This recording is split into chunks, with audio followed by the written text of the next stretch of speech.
नमस्कार, मेरा नाम है डॉक्टर पुरू धवन और आज इस वीडियो में आपको बताने वाला हूं कि कैसे आप अपनी फिंगर की एक्सरसाइज कर सकते हैं, कैसे फिजियोथेरेपी कर सकते हैं। पैरालिसिस के पेशेंट के अंदर देखा यह जाता है कि कई केसेस के अंदर उनके हाथ टेढ़े हो जाते हैं, कलाई मुड़ी रहती है, फिंगर अंदर की तरह टाइट रहती है, स्पासिसिटी रहती है। उन्हें कैसे खोला जाए, ये वीडियो आपको हेल्प करने वाली है। हर साल साइंस इंजीनियरिंग में हज़ारों पेशेंट आते हैं अपने पैरालिसिस का इलाज करवाने। साइंस इंजीनियरिंग जो मेडिसिन दी जाती है वो ब्रेन लेवल पे वर्क करती है, जहाँ पर आपका क्लॉट आया था, जहाँ पर आपका ब्रेन हेमरेज हुआ था। मेडिसिन से फ़ायदा ये होता है कि वो जो आपका नुकसान हुआ होता है उसकी भरपाई होनी शुरू हो जाती है। आपके दिमाग के अंदर जो विकास होना शुरू हो जाता है, उसमें इंटरडेंड्राइट कनेक्शंस बनने शुरू हो जाते हैं न्यूरॉन्स के, और आपके हाथ में ताकत वापस आनी शुरू हो जाती है। मगर ये ताकत आने के बाद भी मसल्स में स्टिफनेस देखी जाती है, मसल्स के फाइबर स्टिफ हो जाते हैं अगर वो काफ़ी लंबे टाइम तक ना हिले तो। उस स्टिफनेस को हमें तोड़ना पड़ता है, उसको हमें निकालना पड़ता है। वो मेडिसिन नहीं कर पाती, वो करनी पड़ता है हमें एक्सरसाइज और फिजियोथेरेपी से। तो सबसे ज़्यादा दिक्कत पेशेंट फील करता है अपनी उंगलियों के अंदर कि वो जब तक उंगलियाँ नहीं चलती तो किसी चीज़ को वो पकड़ नहीं पाता। अगर आपने मेडिसिन से हाथ में ताकत ले भी आए और आपकी मांसपेशियाँ इतनी टाइट हैं कि वो खुल नहीं सकती, तो अगर ब्रेन में चेंजेस हो भी गए तो भी आपका हाथ फंक्शनल नहीं हो पाता। तो हमें इसको फंक्शनल करने के लिए, यहाँ की मांसपेशियों को फंक्शनल करने के लिए कि आपके ब्रेन से जो सिग्नल ठीक से आ रहा है अब उससे प्रोसेस करने के लिए आपके हाथ की मसल्स को ठीक रहना बहुत ज़रूरी होता है। इसकी जो स्टिफनेस है उसको निकालना बहुत ज़रूरी होता है। तो जितने भी पेशेंट साइंस इंजीनियरिंग के होते हैं जिनको हम मेडिसिन देते हैं, उनको हम एक ऑयल पहुँचाते हैं न्यूरो एम का। ये न्यूरो एम जो ऑयल है ये मसल्स की वार्म अप करने के लिए बहुत हेल्प करने वाला है। आपने करना कुछ नहीं है, थोड़ा सा ऑयल लेना है। मान लीजिए कि मेरे उल्टे हाथ में पैरालिसिस की दिक्कत है और ये टाइट हो चुका है, कलाई मेरी टाइट है, मेरी फिंगर्स खुलती नहीं है। अब क्या करना है, आपने पहले मसल्स का वार्म अप करना पड़ता है। वार्म अप से फ़ायदा क्या होता है कि यहाँ पर जब गर्माहट आती है, यहाँ की जो मांसपेशियाँ हैं वो ढीली पड़नी शुरू होती है। जब ये ढीली पड़ेंगी तो ही आपको इसे खोलने में मदद मिलेगी, वरना इसे खोल पाना मुश्किल होता है। आपको जो न्यूरो एम ऑयल दिया जाता है, थोड़ा सा आपने इसको डालना है। उसके बाद उसको बहुत अच्छे से आपने सर्कुलर मोशन के अंदर अपनी कलाई के ऊपर लगाना है, अपनी फिंगर्स के ऊपर लगाना है और इसको धीरे धीरे खोलने की कोशिश करनी है। अब खोलने की कोशिश में क्या आता है, आप दूसरा हाथ लगा रहे हैं, तो आप दूसरा हाथ को लगा के फिंगर्स को खोलकर अपना मेज के साथ नीचे लगा दीजिए। ये काम आप खुद भी कर सकते हैं। अगर आपसे ना हो तो आप किसी की सहायता ले सकते हैं कि अपने घर वालों को बोल सकते हैं कि आपका हाथ को सीधा करवाने में मदद करे। फिर अपने दूसरे हाथ से दबाव बनाते हुए इस पर आप मालिश कर सकते हैं। इससे वही है, गर्माहट मिलेगी, आपकी मांसपेशियाँ खुलने लगेगी, उनमें दोबारा से लचीलापन आना शुरू हो जाता है। उसके बाद हमने क्या करना है, हमने अपनी एक एक फिंगर लेनी है और उसको सर्कुलर मोशन में घुमाना है। मगर ध्यान रखना है बाकी सारी फिंगर्स सीधी रहें। अगर सीधी नहीं भी रहती तो कोशिश करनी है कि वो सीधी बनी रहे। और आपने अपनी फिंगर्स को सर्कुलर मोशन में घुमाना है। ये भी वार्म अप है एक तरह से। उसमें दोबारा से उसको रेंज देता है कि फिंगर्स की रेंज लेना शुरू करता है, जॉइंट मूव करना शुरू करता है और आपकी जो मसल्स हैं वो पोजीशन में आनी शुरू करती है। आपने सारी फिंगर्स को 10 टाइम्स घुमाना है। 1 2 3 4 5 6 7 8 9 10। इसी तरह से आप सारी करेंगे। इस तरह से आप सारी फिंगर्स को आप इसको सर्कुलर मोशन में 10 टाइम्स घुमाएंगे। उसके बाद आपने क्या करना है, आपने अपनी मसल्स को फिर दोबारा से हीट अप करना है। एक बार आपने एक्सरसाइज की, उसके बाद आपने दोबारा से, अगर ऑयल लगा हुआ है, थोड़ा सा बचा हुआ है, तो आप उसी को ही यूज़ कर सकते हैं। अगर नहीं है, ड्राई हो चुका है हैंड आपका, तो आप इसे दोबारा से कर सकते हैं। दोबारा इसको हीट अप करने से फ़ायदा क्या होता है, आपकी एक्सरसाइज धीरे धीरे और आसान होती चली जाती है। ये दोबारा आपको गर्माहट महसूस होनी शुरू हुई।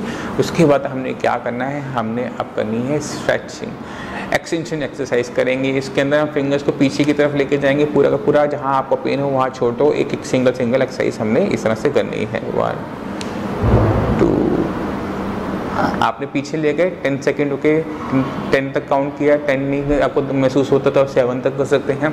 1 2 3 4 5 6 7, छोड़ा, फिर अगली फिंगर 1 2 3 4 5 6 7, फिर नेक्स्ट फिंगर 1 2 3 4 5 6 7, और थंब को भी आप इसी प्रकार से करेंगे। 1 2 3 4 5 6 7। ये आप खुद भी कर सकते हैं और अपने घर वालों को भी बोल सकते हैं कि वो आपकी ये एक्सरसाइज करने में आपकी मदद करें।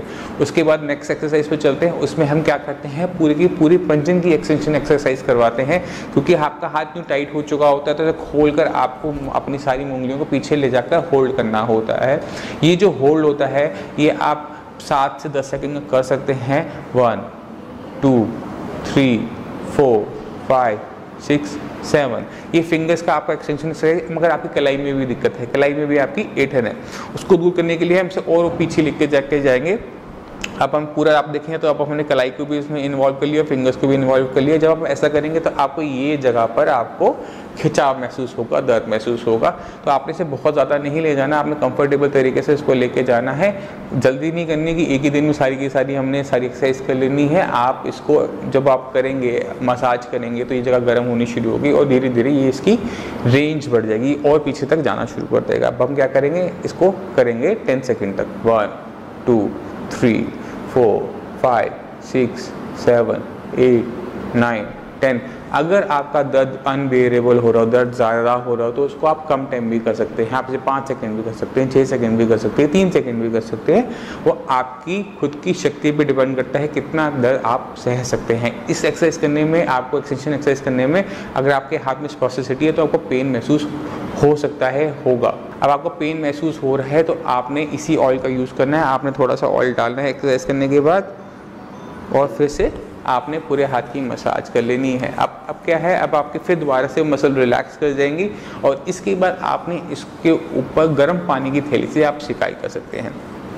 ये नॉर्मल सी एक्सरसाइज से आपकी फिंगर की जो आपकी फिंगर को एक्सटेंशन करके आपकी फिंगर की जो स्पास्टिक मसल फाइबर हैं जो में 8 आ चुकी है उनको खोलने में आपकी मदद करने वाली है।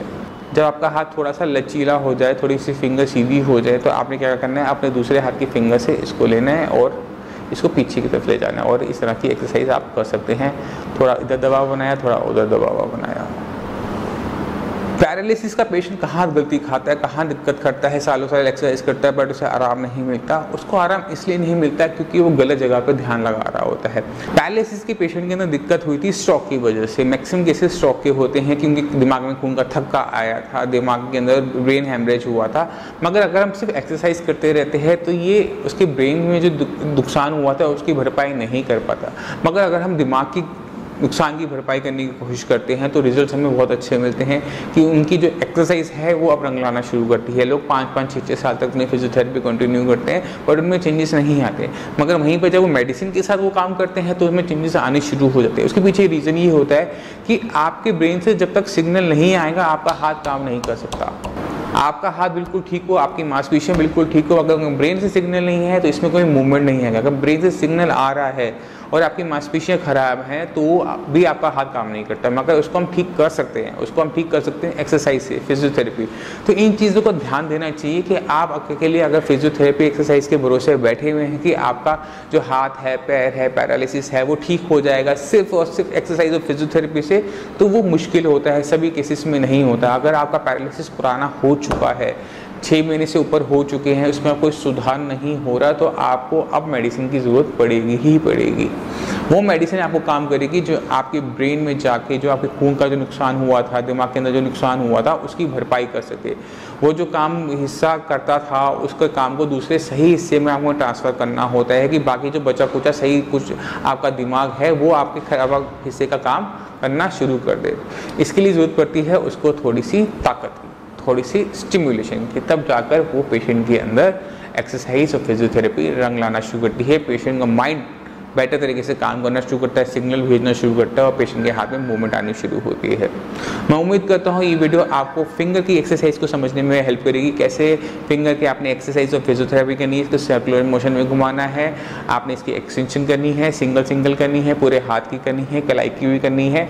ये एक्सरसाइज आप खुद कर सकते हैं, कभी भी कर सकते हैं, जितना चाहे उतना कर सकते हैं। आपने अपनी ज़रूरत से ज़्यादा दबाव नहीं बनाना। आपने करने से पहले ऑयल का यूज़ ज़रूर करना है जिससे आपकी मसल्स रिलैक्स हो सके। अगर आपके माइंड में कोई भी डाउट हो एक्सरसाइज के बारे में, पैरालिसिस के बारे में, तो आप नीचे दिए हुए नंबर पर फ़ोन करके हमारे डॉक्टर से पूछ सकते हैं कि पैरालिसिस में क्या खाना होता है, किन चीज़ों का ध्यान रखना होता है, कैसे एक्सरसाइज करनी है। कोई स्पेसिफिक दिक्कत आपको महसूस हो रही है अपने हाथ में, पैर में, वो भी आप हमारे डॉक्टर से पूछ सकते हैं। और इसी के साथ मुझे चलने की आज्ञा दीजिए। धन्यवाद।